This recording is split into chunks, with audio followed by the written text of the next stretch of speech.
I woke up from anesthesia with fresh C-section scars. My baby is gone and no one will tell me where. The pain hit me first, sharp and burning across my lower abdomen. I opened my eyes to fluorescent lights and the steady beep of monitors, my mouth dry as cotton, my thoughts thick and sluggish from whatever drugs they'd pumped into me. I tried to sit up and gasped as the pain exploded across my belly. My hands moved instinctively to the source, pressing against the hospital gown, and that's when I felt it. Bandages, fresh surgical tape, a horizontal incision just above my pubic bone that hadn't been there when I went to sleep. My stomach was flatter than it had been in months, the tight swell of pregnancy replaced by soft, empty flesh. I looked down and saw the medical dressing, pristine white gauze covering what I somehow knew was a C-section scar. But I'd been scheduled for a routine appendectomy. Dr. Nolan had been very clear about that. Appendicitis at 39 weeks pregnant was risky but manageable. They'd remove my appendix laparoscopically, monitor the baby closely, and if necessary, induce labor in a few days once I'd recovered. That was the plan. That's what I'd consented to when I signed the forms at 6 a.m. this morning. Now it was dark outside my window, the clock on the wall showing 11:34 p.m., and I had a C-section scar. Where was my baby? I pressed the nurse call button frantically, my other hand moving over my deflated stomach, feeling for movement that wasn't there anymore. The door opened and a nurse I didn't recognize walked in, her face professionally neutral. She was younger than me, maybe late 20s, with dark hair pulled back in a tight bun and a name tag that read, Destiny Collins, RN. I barely registered any of that because the only words that came out of my mouth were, "Where's my baby? Where's my daughter?" Destiny's expression didn't change. She came to my bedside and checked the IV line, her movements efficient and practiced. "Mrs. Reeves, you need to stay calm. You just came out of surgery and your vitals are still stabilizing. Let me get Dr. Nolan for you." She was already turning toward the door when I grabbed her wrist harder than I intended. "I asked you where my baby is. I was pregnant when I went into surgery. Now I have a C-section scar and no one's told me anything. Where is my daughter?" Destiny gently extracted her wrist from my grip, her professional mask slipping just enough for me to see something underneath. Discomfort, maybe, or fear. "Dr. Nolan will explain everything. Just try to rest." She left before I could ask anything else, and I was alone with the monitors beeping and my heart hammering so hard I thought it might crack my ribs. Something was wrong. Catastrophically wrong. I'd been pregnant for 9 months, feeling my daughter kick and hiccup and roll inside me. My husband Colin and I had painted the nursery pale yellow, assembled the crib, washed tiny onesies in lavender baby detergent. We'd named her Iris, after Colin's grandmother, and now she was gone, and no one would tell me where. Dr. Nolan arrived 10 minutes later, his face grave in a way that made my stomach drop. He was in his 50s with graying temples and the kind of calm bedside manner that usually made patients trust him. I'd trusted him for 7 months of prenatal care. Now, looking at his expression, I felt that trust crumbling. "Natalie," he said quietly, pulling up a chair beside my bed. "I need to talk to you about what happened during your surgery." I'd been a graphic designer living in Portland for 6 years when Colin and I decided to start trying for a baby. We'd been married for 3 years, both of us in our early 30s, financially stable enough to feel ready for the chaos of parenthood. The pregnancy had been textbook normal. No complications, no concerning test results, just the standard discomforts and small joys of growing a human. We'd chosen Dr. Nolan because he came highly recommended by Colin's sister, who'd had 2 successful deliveries under his care. The practice was affiliated with St. Mercy Hospital, a mid-sized facility with good ratings and modern equipment. Everything had seemed safe, professional, trustworthy. The appendicitis had come on suddenly 3 days ago. Sharp pain in my lower right side, nausea, low-grade fever. Dr. Nolan had examined me, ordered an ultrasound and blood work, and confirmed the diagnosis. Appendicitis at 39 weeks wasn't common, but it happened. Surgery was necessary to prevent rupture. He'd assured me the baby would be fine, that they'd monitor her heartbeat throughout the procedure, that the anesthesia was safe at this stage of pregnancy. Colin had been with me this morning when they wheeled me into pre-op. He'd held my hand, kissed my forehead, promised he'd be right there when I woke up. "You and Iris are going to be fine," he'd said, his voice steady even though I could see the worry in his eyes. "This is just a little detour before we meet our daughter." But now I was awake. Colin was nowhere to be seen, and Dr. Nolan was sitting beside my bed with an expression that made me want to scream. "Where's my husband?" I asked before he could say anything. "Where's Colin? Why isn't he here?" Dr. Nolan's mouth tightened. He stepped out to make some phone calls. "Natalie, during your appendectomy, we encountered complications.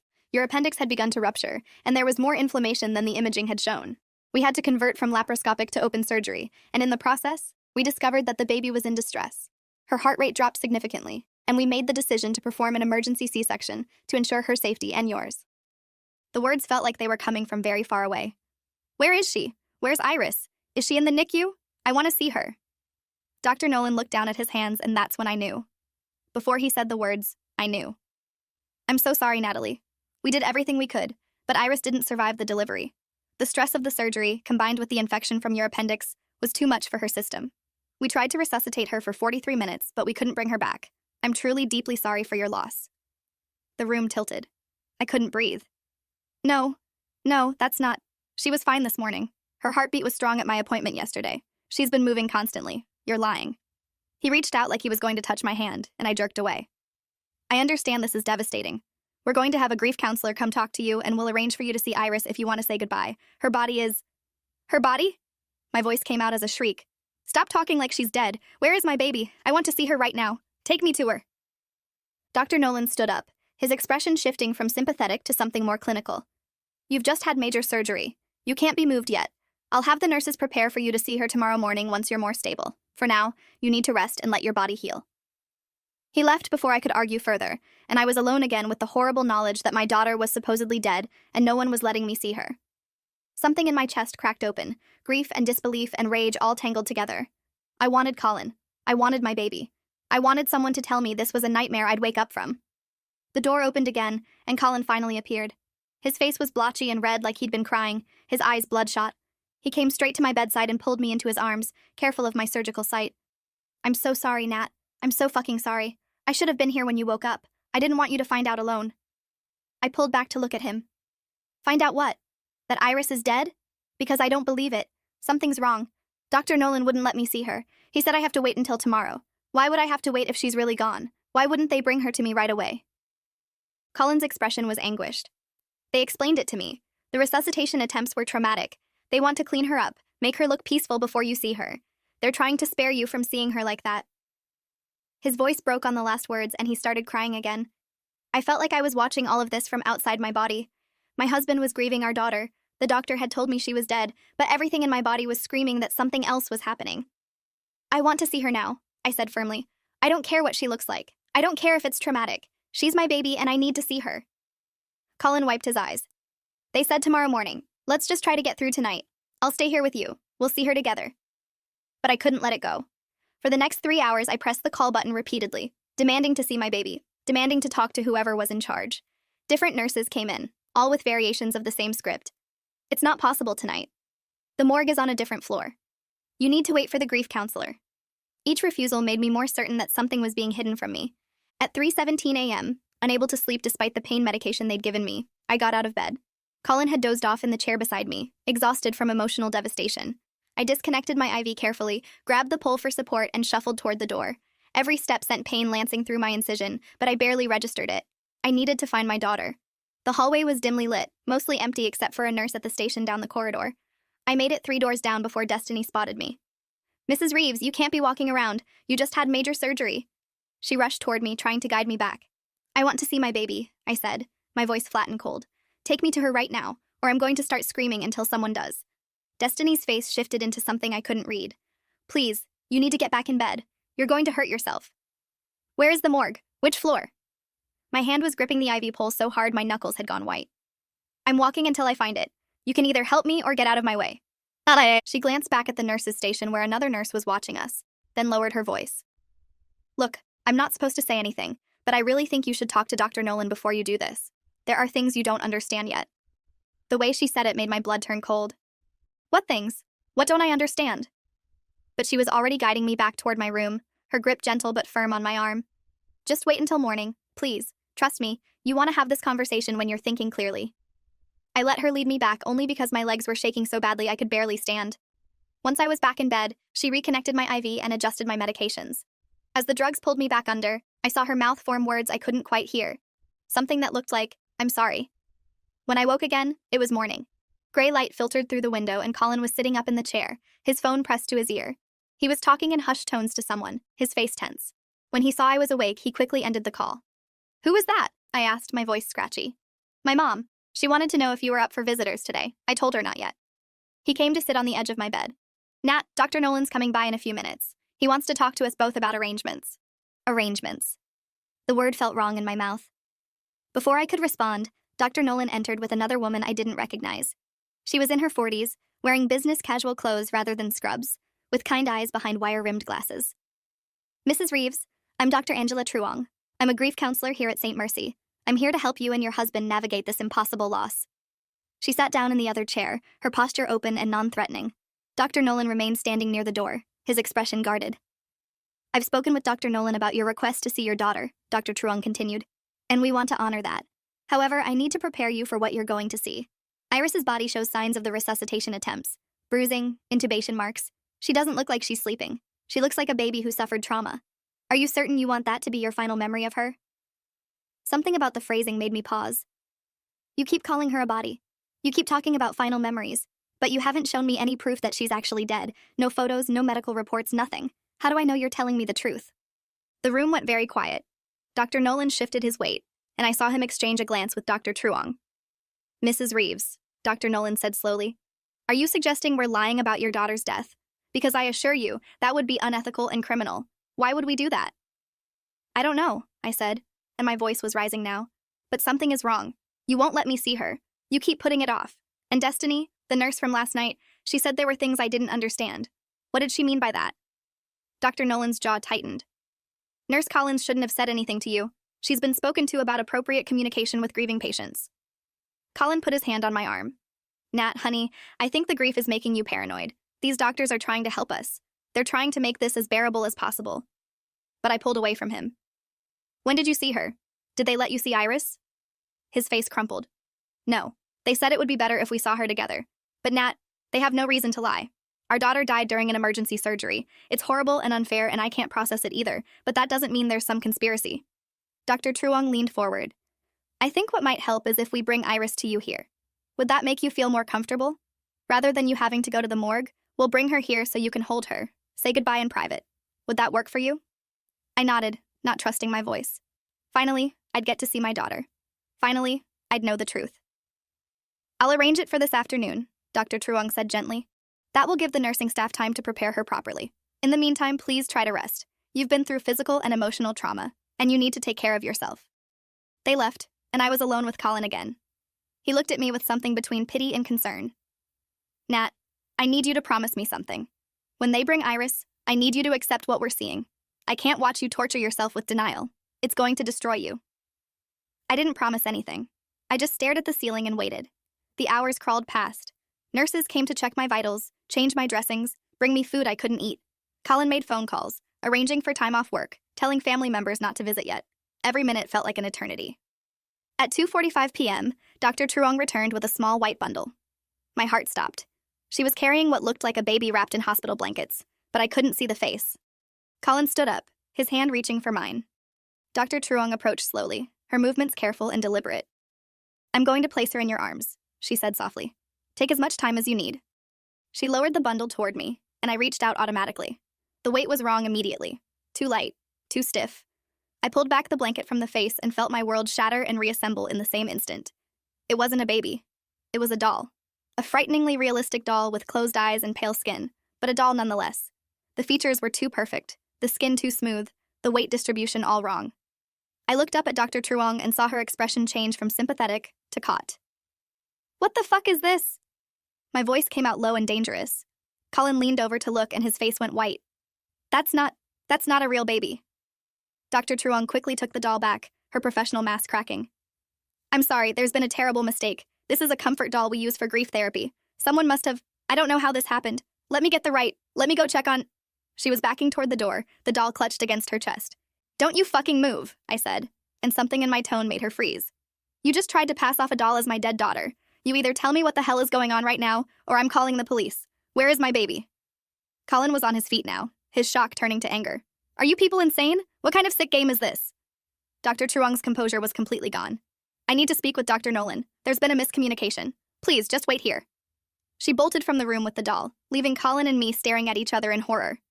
"They don't have her," I whispered. "They never had her. Colin, someone took our baby." He grabbed his phone. "I'm calling the police. This is kidnapping. This is... Fuck, I don't even know what this is." He was shaking so badly he could barely dial. I pressed my own call button repeatedly, not stopping until Destiny appeared in the doorway. "Where's my baby?" I demanded. "The real one, not a doll. Where is Iris?" Destiny's eyes were wide with fear. "I don't know. I swear I don't know. I just do what they tell me." "Who's they? Who told you to lie to me?" She glanced over her shoulder like she was checking if anyone was listening. "Dr. Nolan and the hospital administrator.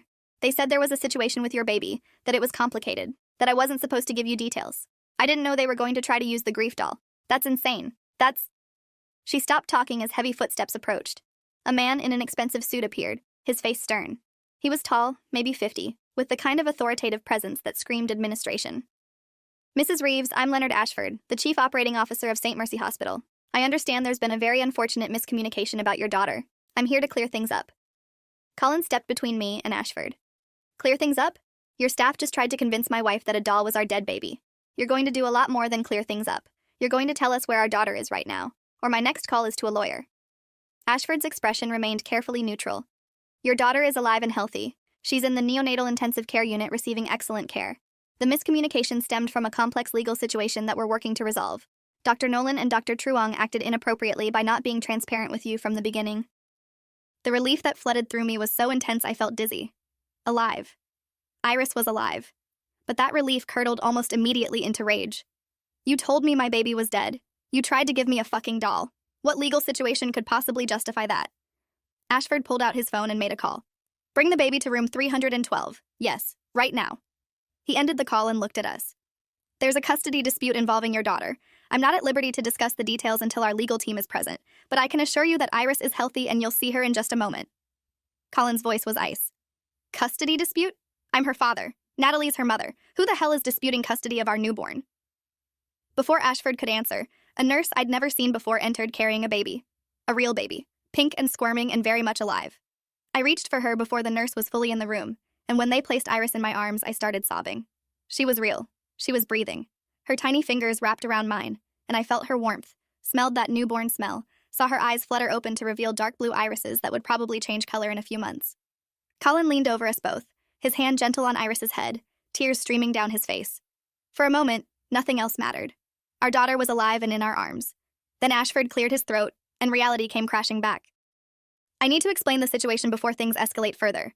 Your daughter was born healthy via emergency C-section, as Dr. Nolan explained. However, immediately after her birth, we received a call from an attorney representing parties who claimed to have legal rights to this child. They presented paperwork suggesting that Mrs. Reeves had agreed to a surrogacy arrangement and that the baby was to be relinquished to them upon birth. My head snapped up. What? That's insane! I never agreed to any surrogacy. This is my baby, mine and Colin's. What paperwork? Who are these people? Ashford looked deeply uncomfortable. The documents include what appears to be your signature on a surrogacy contract dated 7 months ago. There's also a birth certificate naming different parents. Our legal team is reviewing the documents now to determine their legitimacy, but until we can verify or disprove the claims, the hospital is in a very difficult position. We can't release the baby to you, and we can't release her to them. We're essentially holding her in protective custody until this gets sorted out. Colin's voice was dangerously quiet. You're telling me that someone forged my wife's signature on fake documents, and based on that, you're refusing to let us leave with our biological daughter? Do I need to explain to you how illegal that is? How this is kidnapping? Ashford raised his hands in a placating gesture. I understand your anger. If the documents prove to be fraudulent, the hospital will cooperate fully with law enforcement, and you'll be able to take your daughter home. But right now, we have competing legal claims, and we have to protect ourselves from liability while we sort this out. I looked down at Iris, who was making soft noises, her little mouth working like she was trying to eat.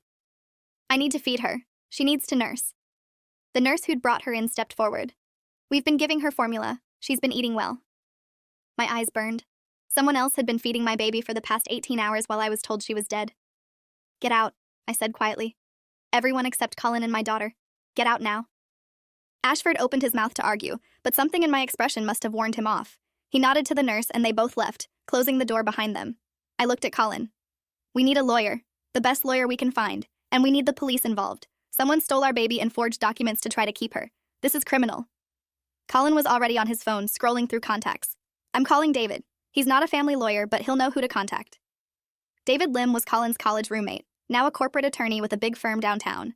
He'd know how to handle this. While Colin made the call, I focused on Iris, counting her fingers and toes, checking for any signs that she'd been harmed. She seemed perfect, healthy, alert.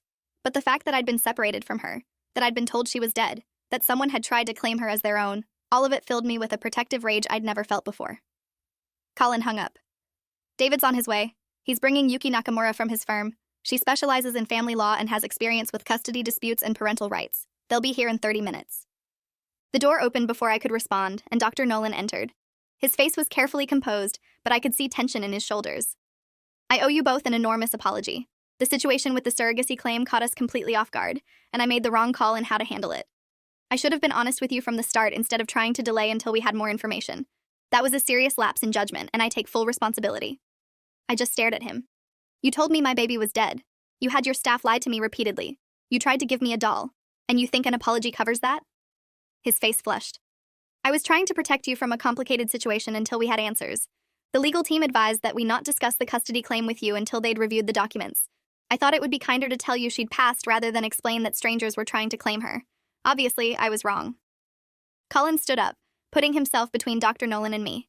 Get out of this room. You're not coming near my family again. Whatever license or certification you have, I'm going to make sure you lose it. You tortured my wife for hours while our daughter was alive down the hall. That's not a lapse in judgment. That's cruelty. Dr. Nolan left without another word. I held Iris closer, feeling her heartbeat against my chest, solid proof that she was real, and mine. Yuki Nakamura arrived 40 minutes later with David Lim in tow. She was a woman in her late 30s, impeccably dressed in a gray suit, with sharp eyes that immediately assessed the situation. David went straight to Colin, clapping him on the shoulder in a gesture of support. Yuki approached my bedside carefully, her attention on Iris. She's beautiful, and she's definitely yours biologically? I nodded. I carried her for 9 months. She's mine and Colin's. There's no question. Yuki pulled out a tablet and stylus. Tell me everything that happened from the moment you woke up from surgery. Every detail, no matter how small. I walked her through it all. The shock of the C-section scar, being told Iris was dead, the refusals to let me see her, the grief doll, the revelation that someone was claiming custody. Yuki's expression grew darker with each detail. This is multiple violations of patient rights, ethical violations, and potentially criminal fraud. The hospital's attempt to delay telling you about the custody claim while fabricating a story about your baby's death is unconscionable. As for the surrogacy documents, I'll need to see them immediately. She turned to David. Get hospital administration in here with copies of everything they received. If they refuse, I'll get a judge on the phone and have them compelled. David left to find Ashford. While we waited, Yuki asked more questions. Have you ever discussed surrogacy?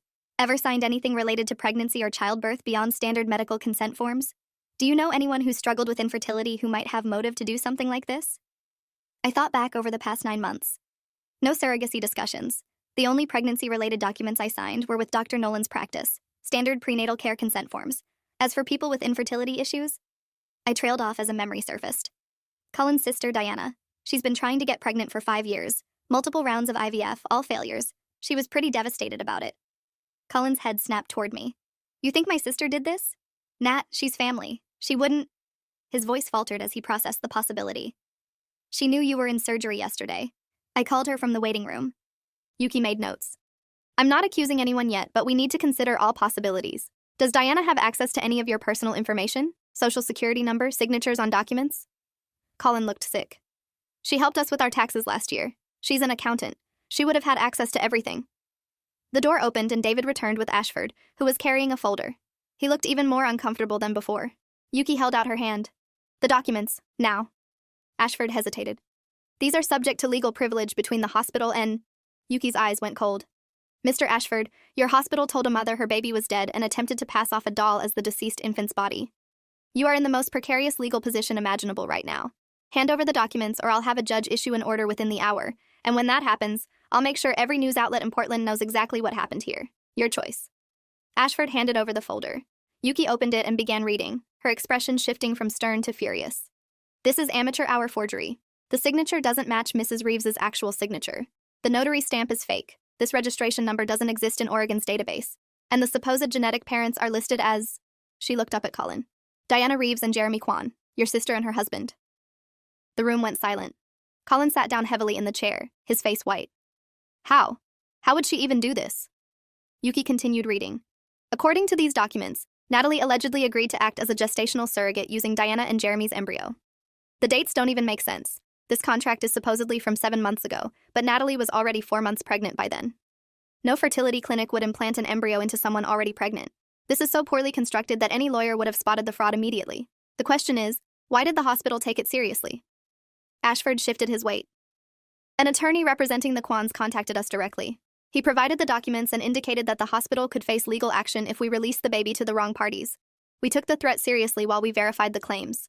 Yuki's voice was sharp. The name of this attorney, now.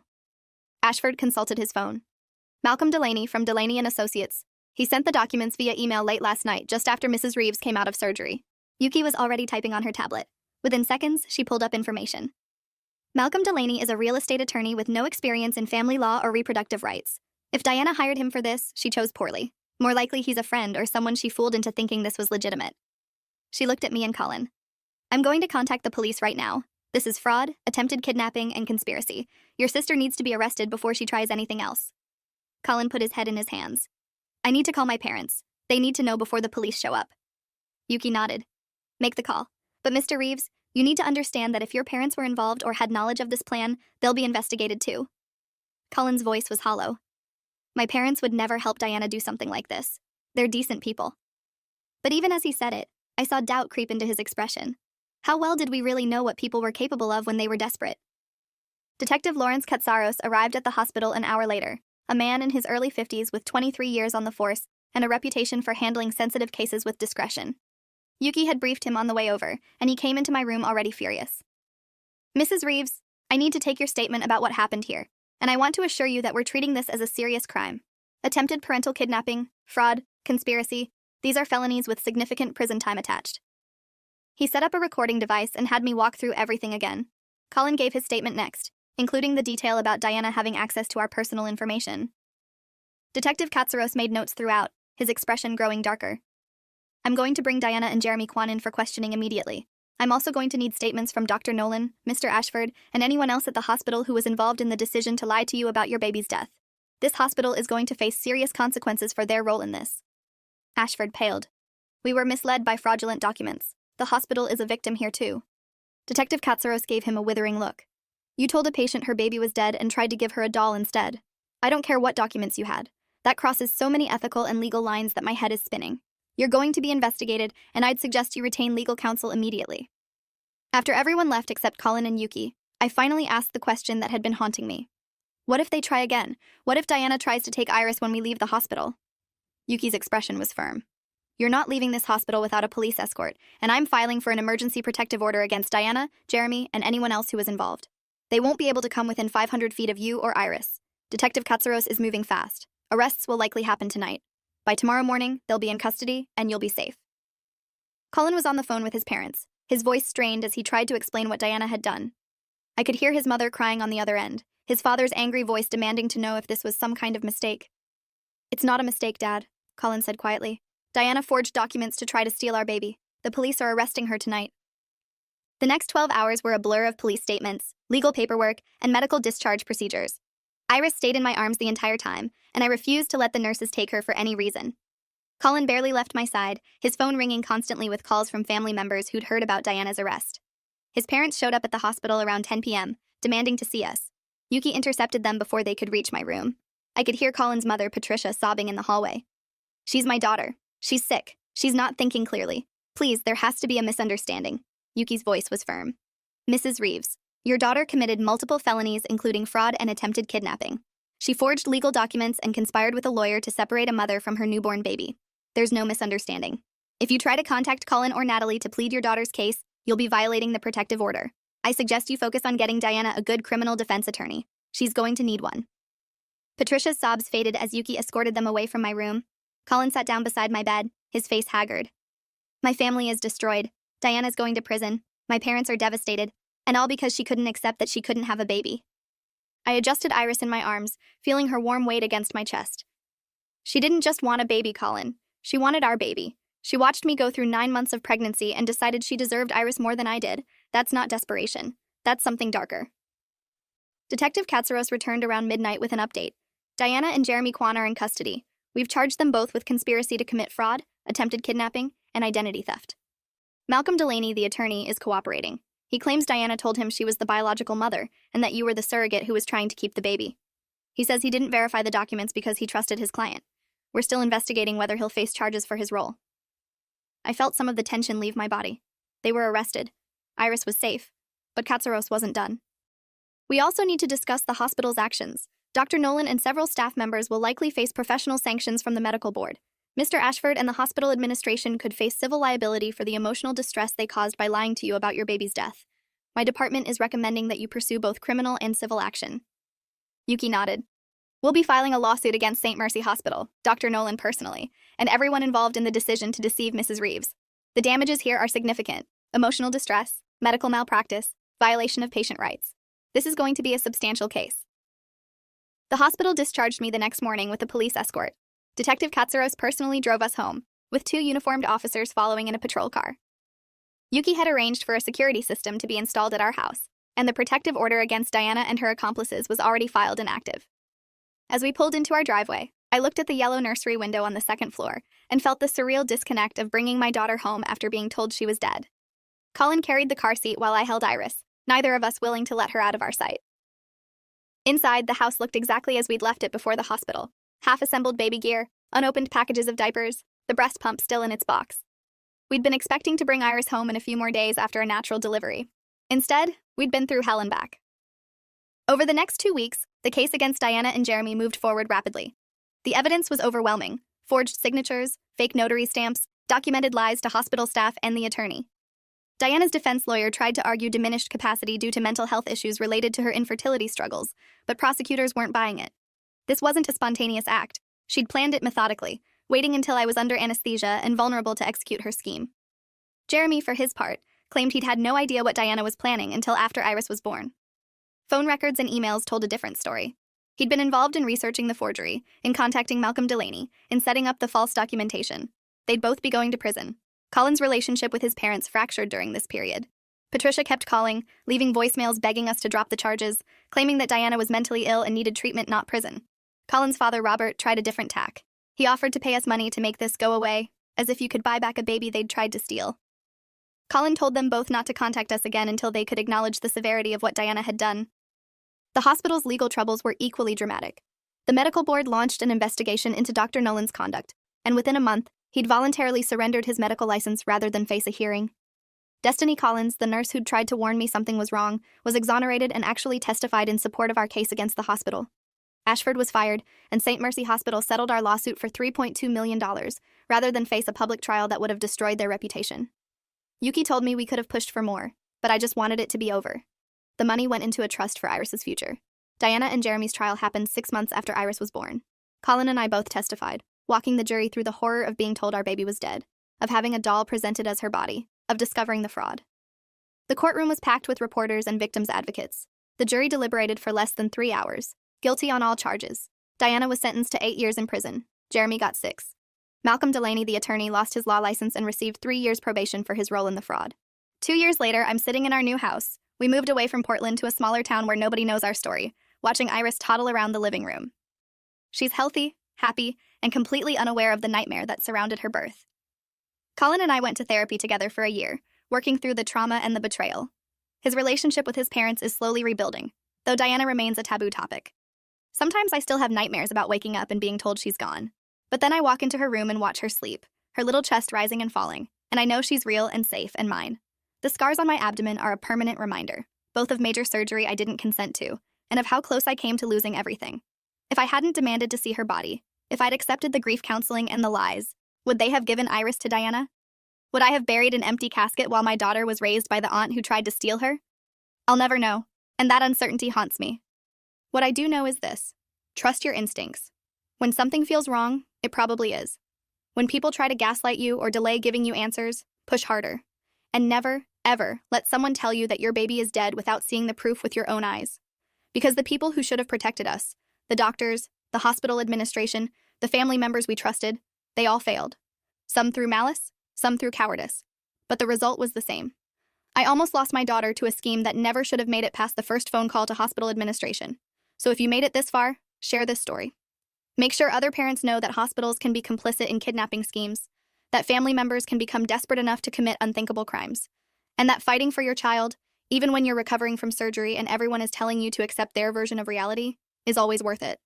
Because I got Iris back, but only because I refused to believe what I was being told without proof. Trust yourself, fight for your children, and never let anyone convince you that a doll is good enough to replace what was stolen from you. Thanks for watching till the end. Make sure to subscribe and like to not miss the next story.